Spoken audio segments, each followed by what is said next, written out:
March 27, 1973, Dorothy Chandler Pavilion, Los Angeles. Marlon Brando was about to win his second Academy Award for playing Vito Corleone in The Godfather when he did something that would shock 80 million television viewers and change Oscar history forever. He sent a Native American woman named Sacheen Littlefeather to reject the award on live television. What started as Hollywood's most glamorous night turned into its most explosive political protest. What happened next didn't just end Brando's relationship with the film industry, it ignited a cultural battle that's still raging 50 years later. The Dorothy Chandler Pavilion was packed with 3,000 of Hollywood's elite. Elizabeth Taylor, Jack Lemmon, Liza Minnelli, every major star of 1973 sat in those red velvet seats. ABC cameras were broadcasting live to homes across America. This was Hollywood at its most powerful, most self-congratulatory. The Oscars weren't just an awards show.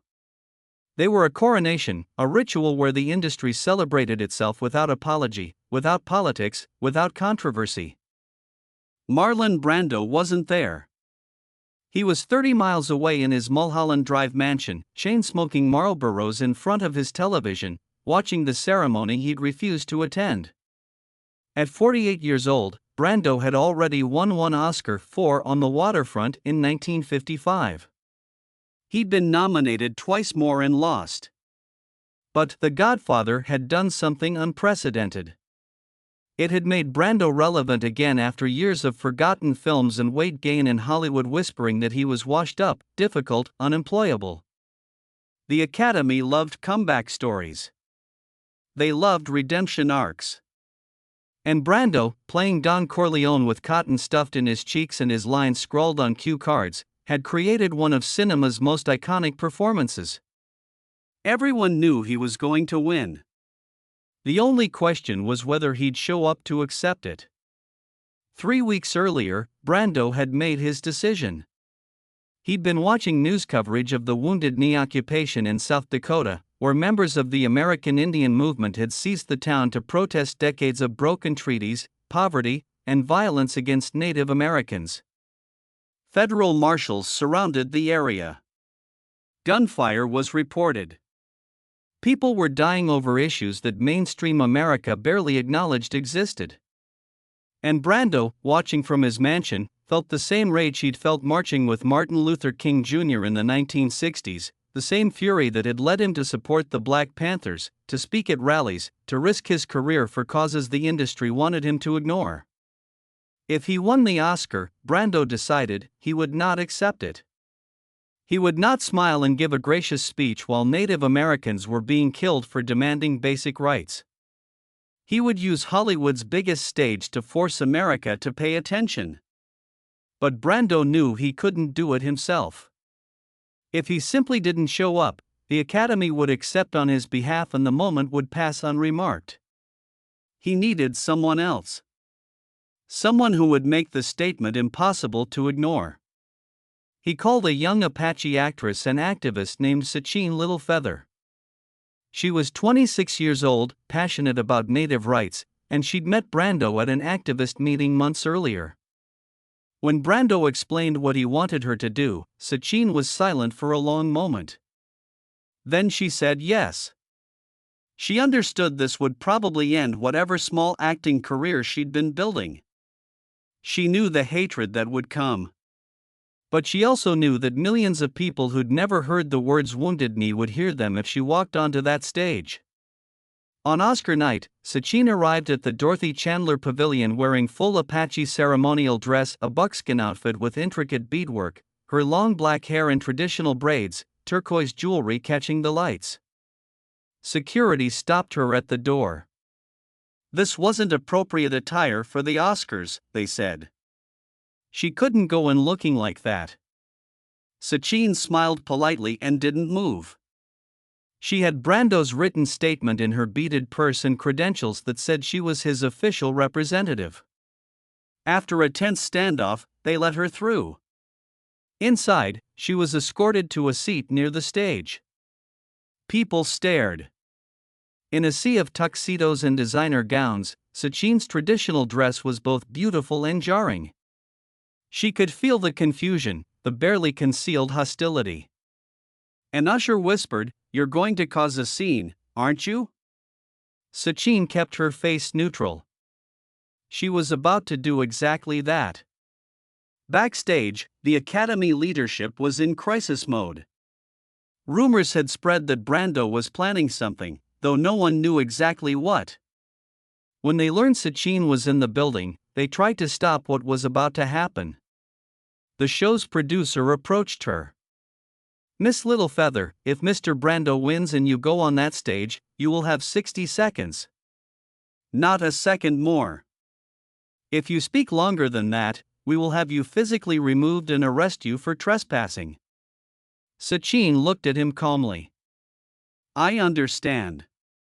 The Best Actor category was announced near the ceremony's end. The 5 nominees flashed on screen: Marlon Brando for The Godfather, Michael Caine for Sleuth, Laurence Olivier for Sleuth, Peter O'Toole for The Ruling Class, and Paul Winfield for Sounder. The audience knew.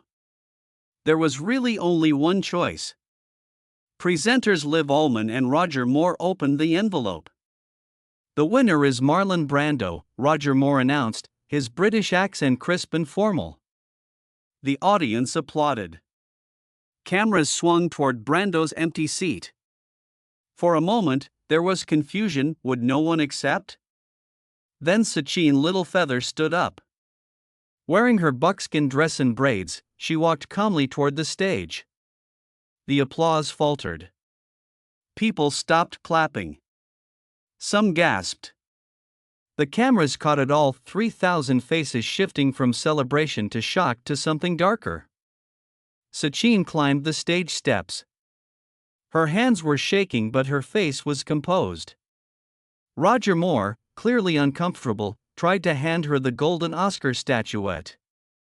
Sacheen raised her hand, a gentle, refusal gesture that would be photographed and debated for decades.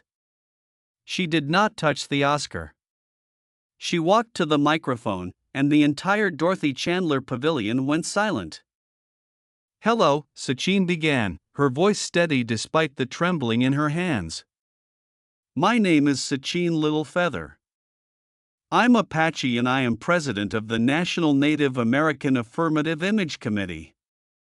I'm representing Marlon Brando this evening, and he has asked me to tell you, in a very long speech which I cannot share with you presently because of time, but I will be glad to share with the press afterwards, that he very regretfully cannot accept this very generous award. And the reasons for this being are the treatment of American Indians today by the film industry." A few people in the audience booed. It was subtle at first, scattered, but unmistakable.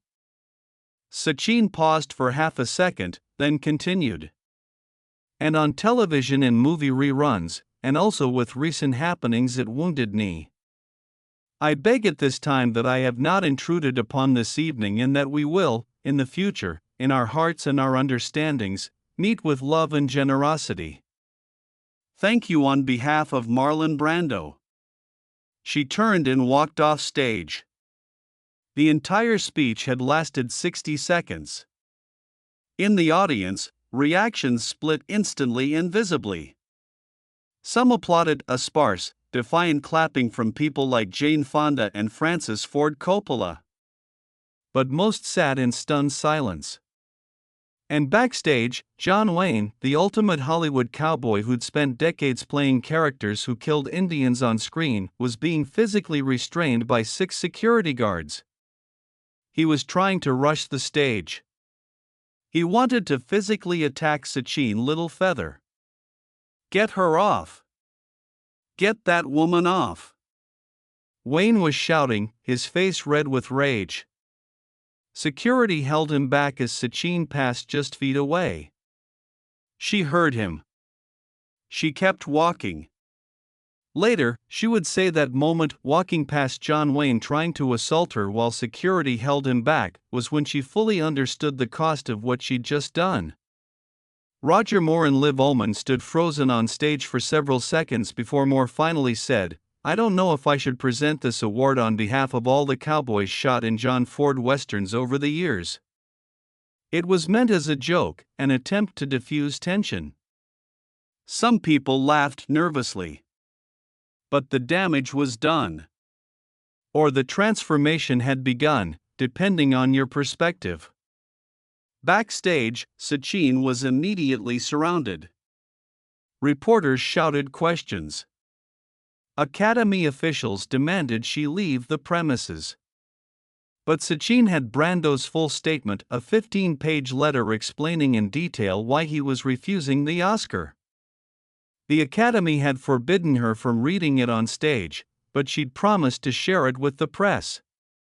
She stood there for nearly an hour, reading Brando's words about stolen land, broken treaties, the violence at Wounded Knee, the mockery of native culture in Hollywood films. "I would have been here tonight to speak to you directly," Brando had written, "but I felt that perhaps I could be of better use if I went to Wounded Knee to forestall, in whatever way I can, the establishment of a peace which would be dishonorable as long as the rivers shall run and the grass shall grow."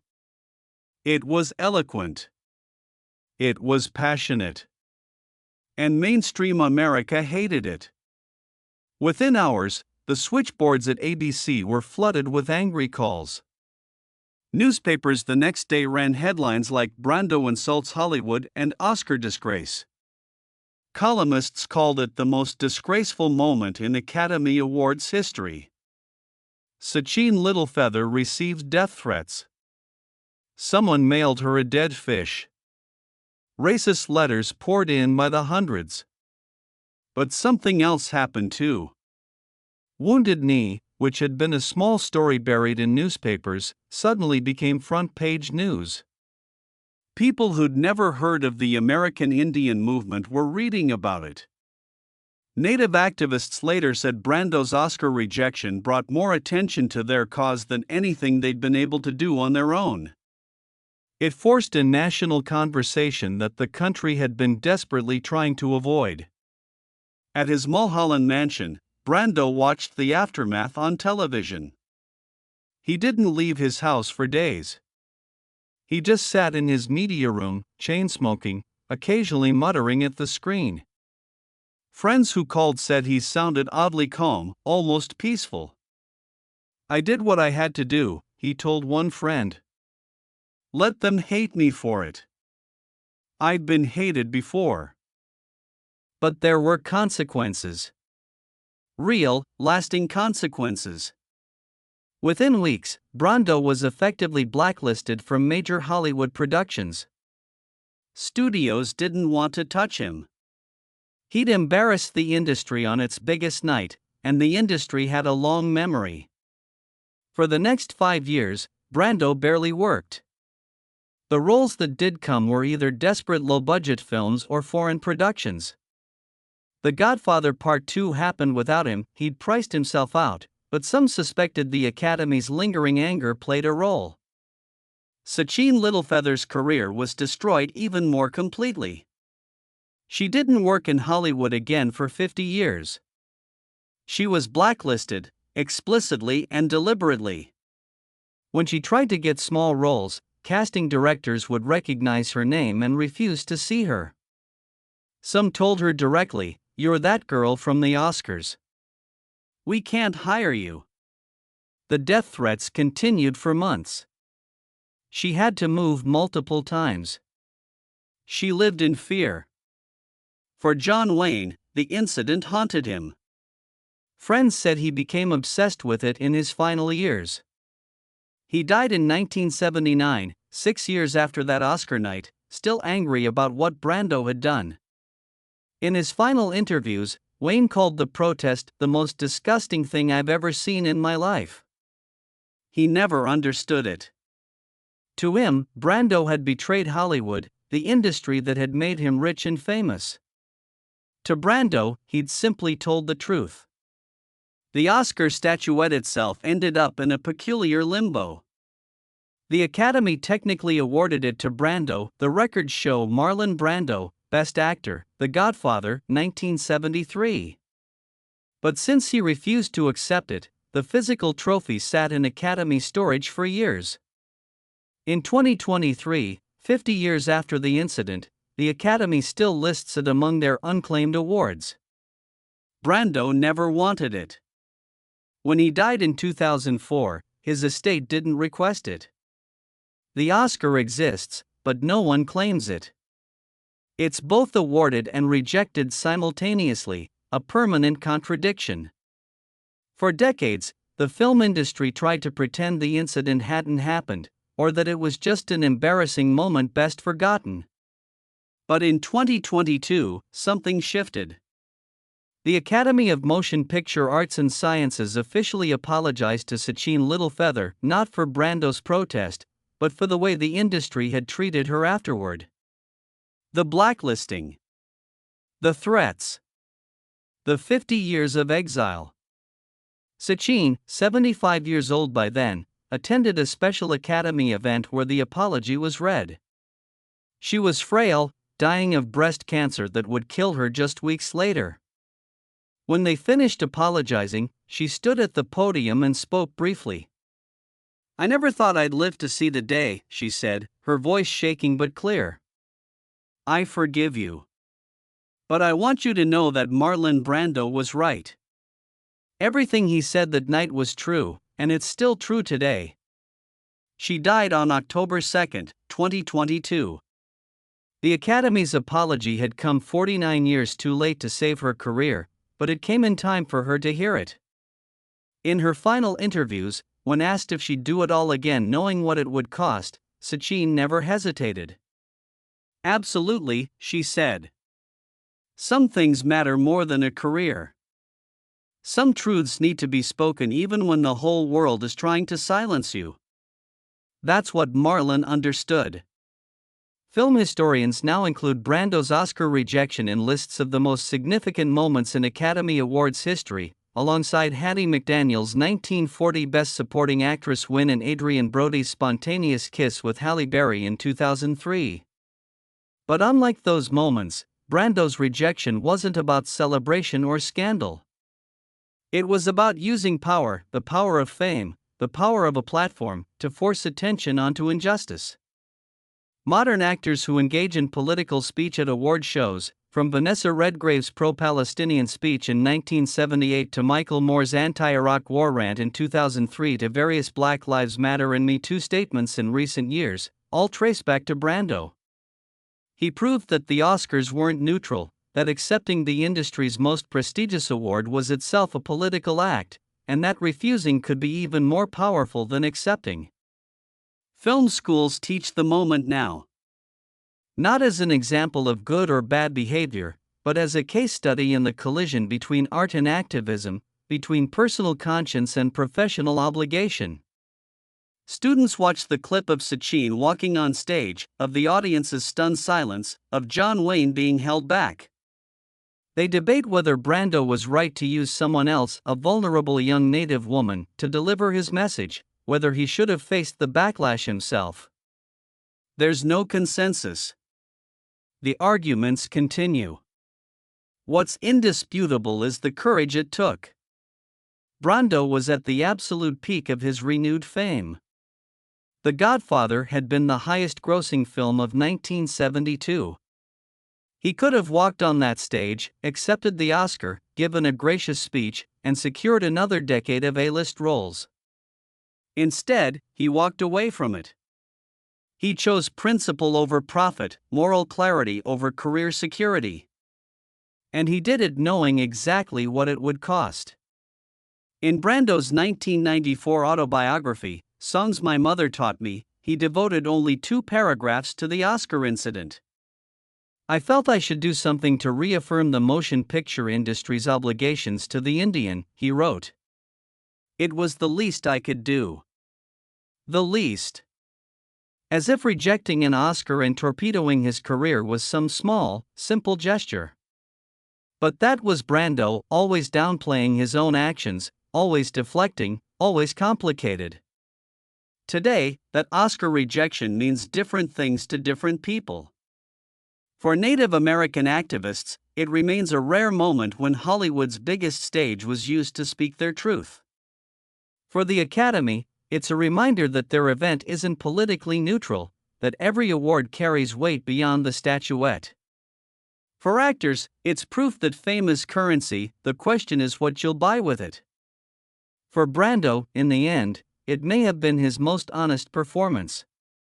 Not playing a character, but being himself, rebellious, moral, contradictory, willing to burn his own career if it meant lighting a fire under a country's conscience. That night in 1973, when Marlon Brando sent Sacheen Littlefeather to reject his Oscar, he wasn't just making a political statement. He was declaring that some things, truth, justice, the lives of oppressed people, matter more than gold statues and standing ovations. He was proving that power unused is power wasted, that fame without purpose is just noise. And for 60 seconds, in front of 80 million viewers, he made the whole world stop and listen to voices it had spent centuries trying to silence. The Oscar still sits in a vault somewhere, unclaimed and unclaimable. Brando never wanted it. He wanted something else: attention, awareness, change. Whether he got it, whether it mattered, whether it was worth the cost, those questions don't have easy answers. But 50 years later, we're still talking about it. We're still arguing. We're still being forced to reckon with the questions Brando raised. And maybe that's the point. Maybe that's what great art does, what great protest does. It doesn't provide comfort. It doesn't offer easy resolution. It creates a moment so uncomfortable, so undeniable, that we can't look away. Marlon Brando, for all his contradictions and failures, created one of those moments. He used the biggest spotlight in Hollywood to say, "Pay attention to what you've been ignoring. See what you've been pretending not to see." The cameras are still recording that moment. The silence in that theater is still echoing. And somewhere in an Academy vault, a golden Oscar gathers dust, awarded to a man who proved that refusing power, sometimes, is the most powerful thing you can do.